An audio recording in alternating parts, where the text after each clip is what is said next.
Hello everyone, कैसे हो आप लोग। आशा करता हूँ आप लोग बहुत अच्छे होंगे। तो जैसा कि आपको मालूम है, हमारा चल रहा है क्लास 12 का बायोलॉजी का पहला अध्याय, जिसका नाम है जियोमेजन रिप्रोडक्शन इन ऑर्गेनिज्म। आज इस अध्याय का हमारा 7वां पार्ट होने वाला है और आज इसमें हम बात करने वाले हैं वेजिटेटिव प्रोपेगेशन के बारे में, जिसको हिंदी में कायिक प्रवर्धन भी बोला जाता है। तो वेजिटेटिव प्रोपेगेशन क्या होता है, इसके बारे में आइए हम समझते हैं। तो अगर मैं वेजिटेटिव प्रोपेगेशन की बात कर रहा हूँ, कायिक प्रवर्धन की बात कर रहा हूँ, तो यहाँ पर आपको कायिक शब्द सुनने को मिल रहा होगा। तो कायिक शब्द से क्या यहाँ पर लेना देना है कि जो पौधे के कायिक भाग होते हैं उनसे क्या करना है, हमें नए पौधों की उत्पत्ति करनी है।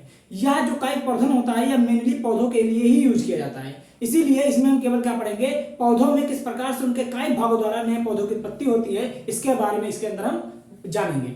तो यहाँ पर लिखा आपको दिख रहा होगा कि पौधों के कायिक भागों द्वारा, जो वेजिटेटिव पार्ट होते हैं किसी भी प्लांट के, उनके द्वारा क्या करना है, हमें नए पौधों की उत्पत्ति करना है। और इसी प्रक्रिया को क्या बोलते हैं, हम कायिक प्रवर्धन बोलते हैं या वेजिटेटिव प्रोपेगेशन के नाम से जानते हैं। तो इस बात को आप लोग याद रखिएगा। अब आइए देखते हैं कि वेजिटेटिव पार्ट होते कौन से हैं, यानी कि पौधे के कायिक भाग होते कौन से हैं। तो इस बात को समझने के लिए आपको यहाँ पर देखना होगा कि जब भी हम किसी पौधे की बात करते हैं, किसी प्लांट को हम देखते हैं, तो किसी भी पौधे में हमें दो भागें देखने को मिलती हैं। कौन कौन सी?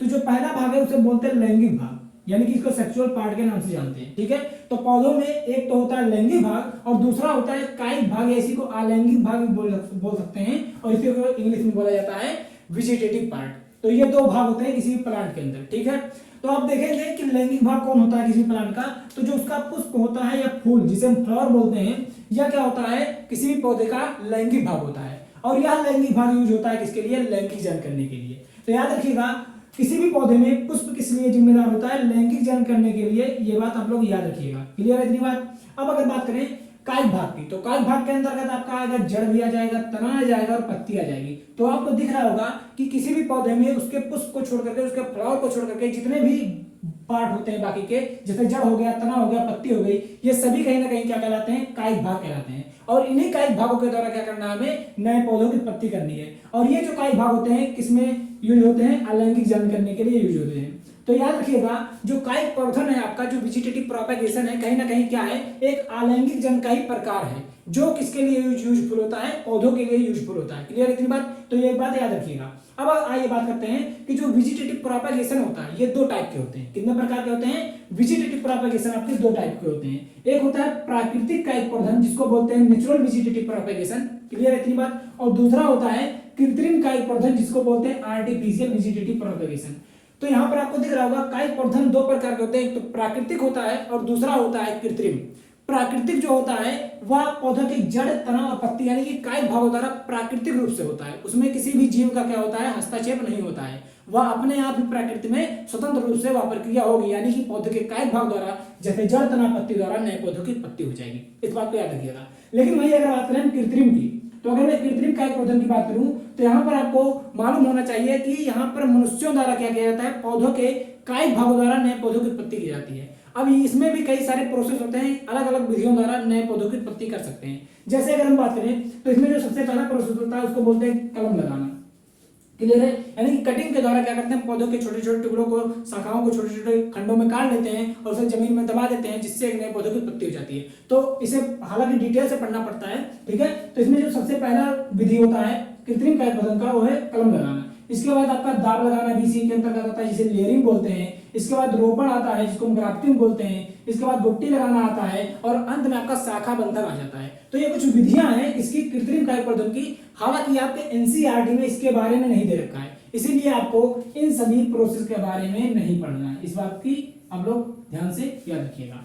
ये सभी प्रोसेस आपको पढ़ना नहीं है, क्योंकि एनसीईआरटी में इसके बारे में कोई चीज बता नहीं रखा है। क्लियर इतनी बात। आपको पढ़ना है केवल क्या, प्राकृतिक कायिक प्रवर्धन, यानी कि नेचुरल वेजिटेटिव प्रोपेगेशन के बारे में पढ़ना है। अब याद रखिएगा, अगर मैं बात करूं प्राकृतिक कायिक प्रवर्धन की, तो इसमें आपको देखने को मिलेगा जड़ों द्वारा भी कायिक प्रवर्धन होगा, पत्तियों द्वारा भी कायिक प्रवर्धन होगा और तनों द्वारा भी कायिक प्रवर्धन पौधों में मिलेगा। तो यहाँ पर आपको देखना होगा कि जो तना होता है किसी भी पौधे का, स्टीम होता है, वो पौधे में अलग अलग तरीके से रूपांतरित होता है। आपको कुछ ऐसे तने देखने को मिलेंगे जो जमीन के अंदर होते हैं, भूमि के नीचे होते हैं, जिन्हें भूमिगत तना बोला जाता है और इन्हें इंग्लिश में बोला जाता है अंडरग्राउंड स्टीम। यहाँ पर दिख रहा होगा कि तनों के हम रूपांतरण देखने वाले हैं, तनों के रूपांतरण देखने वाले हैं।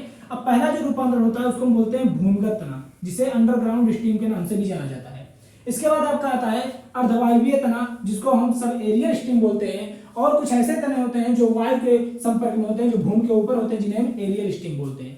तो भूमिगत तना जो भूमि के नीचे होगा, और अर्धवायवीय तना जो आधा हिस्सा भूमि के नीचे होगा और कुछ भाग भूमि के ऊपर होगा। क्लियर थी बात। और जो वायवीय होते हैं उस पूर्ण रूप से क्या होते हैं, वायु के संपर्क में होते हैं, यानी कि भूमि के ऊपर होते हैं। तो इस बात को याद रखिएगा।